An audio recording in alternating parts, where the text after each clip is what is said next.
Hey guys, welcome to our channel. And if you want to change the color of your button on your Google Sites, then this video is for you.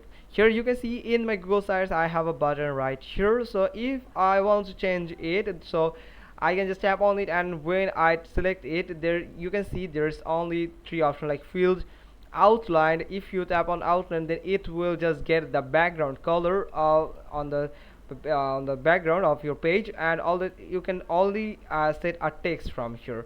Also you can just go with the field, but if you want to change the field button color, so there is no option actually on the Google Sites available to get you different type of color for your buttons. So you can do is only thing, you can just go to the theme, and from here you can just select a theme from here like simple here, or you can just change the color, so the button color will be changed. So it is a type of button here. So let me add another button here, let me show you.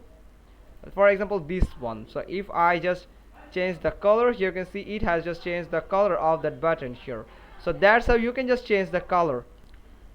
So actually you can just change a color, and according to the theme color, if you change the theme color, then it will change the color for you.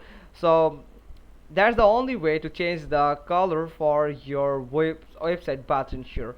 So hope you got this. If so, then give it a thumbs up, leave a comment below, and thanks for watching. Till next time.